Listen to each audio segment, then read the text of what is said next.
How can you paint with a straw? How did they make a samurai sword? Ah! How can you move without losing your balance?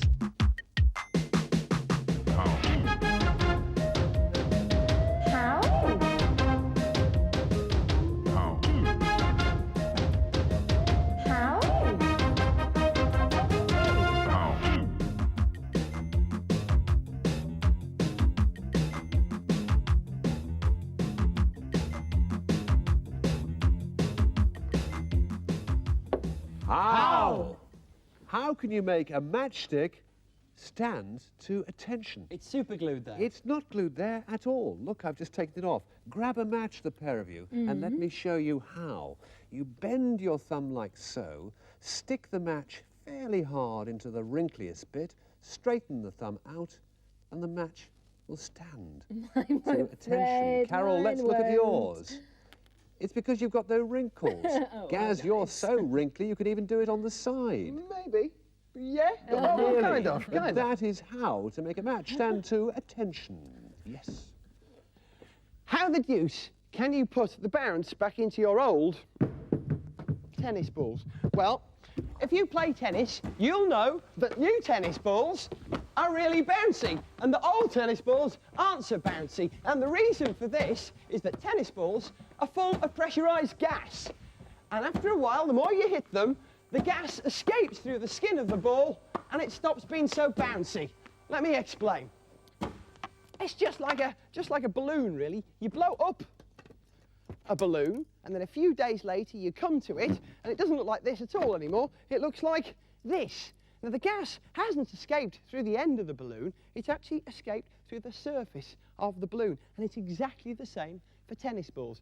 So how do you get gas back into the ball without piercing it and making it completely useless? The answer is one of these things, a sophisticated piece of technology called a reflating device. All it is two tubes with an airtight seal around the edge. What you do is you take your old horrible ball that's no bounce anymore, slide it into the tube, put the lid on the tube like that, and tighten it up. And as you tighten it up, the air pressure inside the tube increases. But what happens to the ball inside?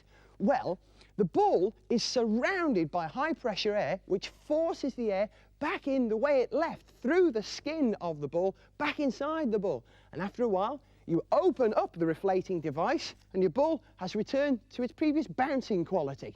Now then, it takes a little while for this to happen, so here's one we reflated earlier, as they say. And once you've opened it up, you will see that your ball is indeed, once again, truly bouncy. And that's how you put your bounce back into your tennis balls. Now I make that 15 love. Vorderman to serve. New balls, please. Dangerous man. Now, how did they make a samurai sword? First of all, look at this model of a samurai warrior from feudal Japan, dressed completely from head to toe in magnificent armour. Now, I have a couple of original pieces of samurai armour here. This is protective covering for the arm. It's solid at the hand and on the forearm, but it's just chainmail around here so that it's flexible enough for the warrior to fight. Another piece of armour was, of course, the helmet. Now, the helmet had a hole in the top for the long, dark ponytail to come through, and it's an extremely heavy one, this. It had covering at the back of the neck to ward off any unwanted blows. But the most important piece of a samurai's armour was, of course, the sword. The sword so powerful it could cut through anything, including people. But what made this sword so strong? In fact, it was the way in which it was manufactured. This sword was made of over 1 million layers of iron. It would take years to make something of 1 million layers. Well, you would have thought so, Mr. Gaz, but in fact, I shall show you something quite remarkable, not of iron, but of dough. Now, I have a length of dough. If I fold it once, I have 2 layers. If I fold it twice, I have 4 layers. If I fold it 3 times, I have 8 layers. and so on and so forth. Because every time I fold, I double the number of layers I have. And would you believe with just 20 folds, I'd have 1 million layers. And if you look at this sword, you can see some tiny lines, which is where the layers of iron have come through. And that is what makes this sword so special, and that is how they would make a samurai sword.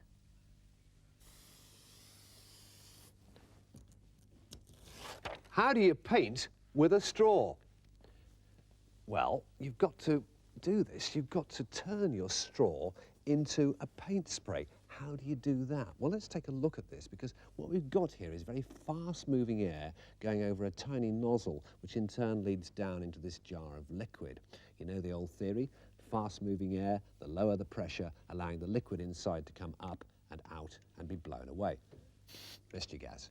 So how do you do that with a straw? Well, all the books say you cut your straw near the end, 3/4 of the way across, like so, and then you bend it over like that, stick it in your liquid, and blow.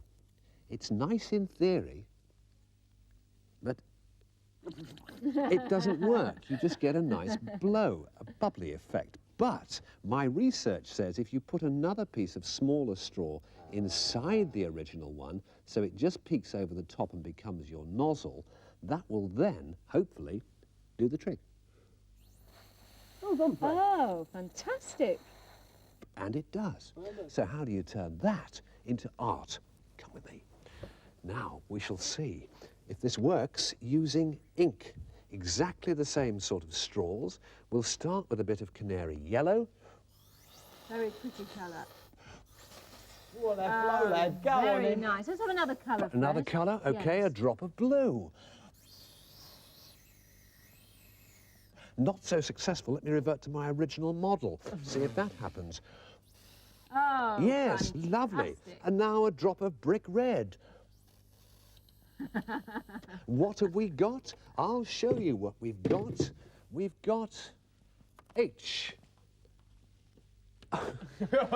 O. W. How, and that's how you paint with a straw. How do you walk without losing your balance? Well, you just sort of walk all the time, don't you? I mean, Yes, I do. you don't lose your balance you don't. when you walk. You're wrong. You're both horribly wrong. Allow me to explain. Right then. Now, walking's really simple. What you do is lift a leg in front of you. Nothing happens unless you allow yourself to lose your balance for a moment till you regain it in this position. And you lift the other leg up and lose your balance again. And then lift your leg up and lose your balance and lose your balance. And so walking is actually the action of constantly losing and regaining your balance. Now, Olympic athletes, if they're good runners, good sprinters, they actually lean forward so they're constantly off balance, so they run very efficiently. Now, if it still isn't clear, meet someone who will demonstrate this whole thing inverted.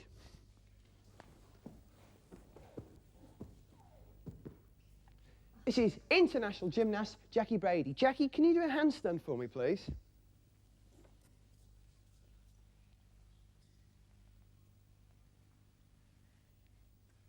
And now lose your balance. You ever seen anyone lose their balance so beautifully? All right, handstand again for me, Jackie. Now this time, throw your weight forward. And look, Jackie has to put her hands underneath her weight because she's losing her balance and would fall over unless she moved her hands. That's the only way you can move forward. Now Jackie has such infinite control over her balance that she can actually straighten up and make it seem that she's completely balanced, but is in fact falling forward and in every direction, perfectly controlled. Jackie, that was beautiful. Thank you very much.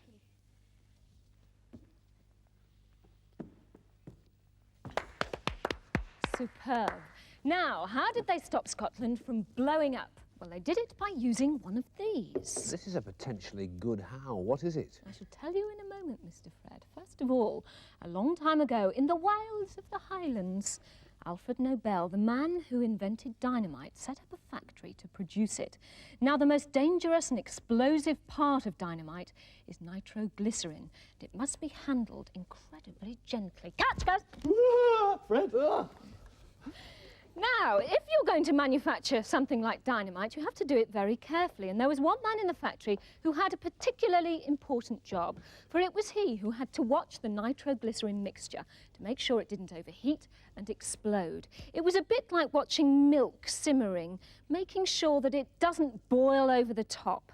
Now, if the nitroglycerin mixture did overheat, the guard would just simply release some water into the mixture, cool everything down, and it would be safe. But the problem was, as you might imagine, it was a boring job. He would have to watch it and watch it, and afterwards just want to nod off to sleep.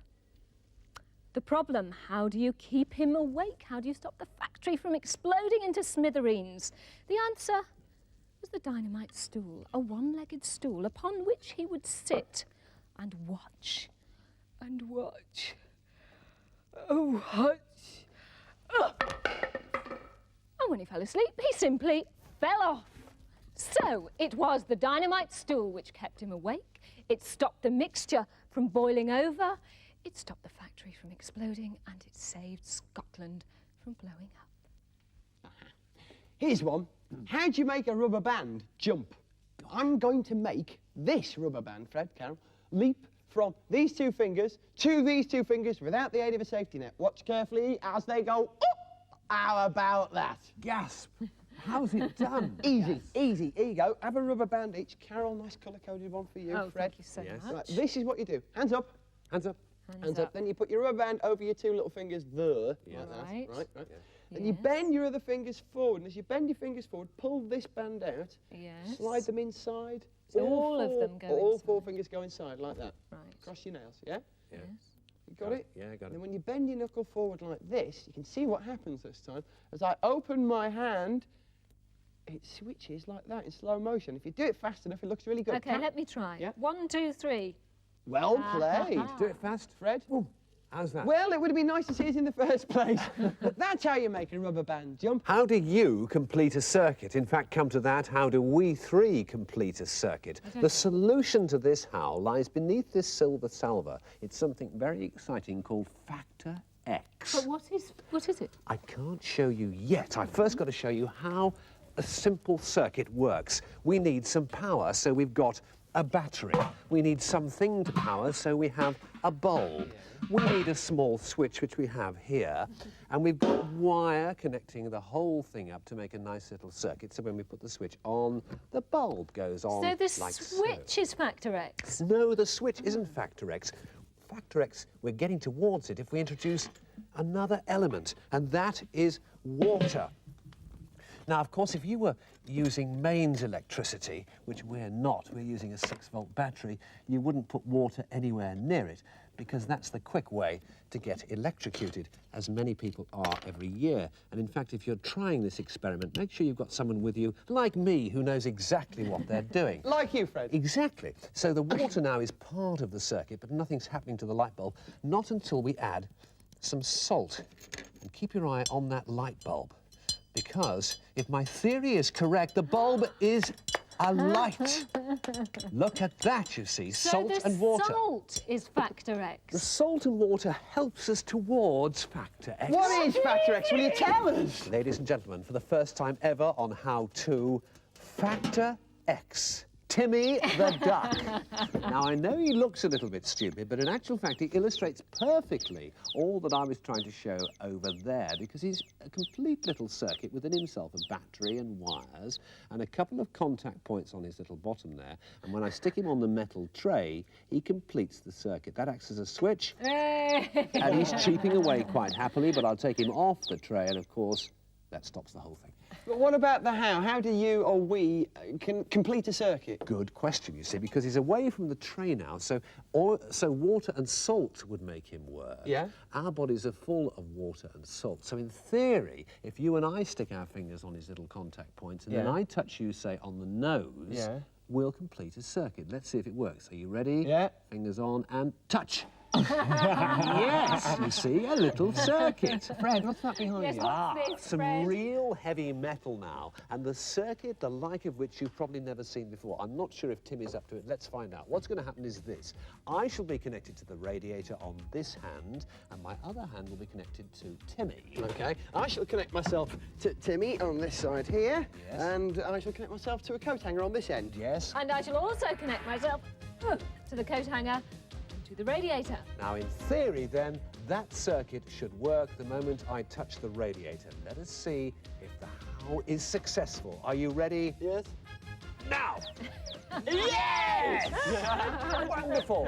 And that, well done, Timmy, is how. For now.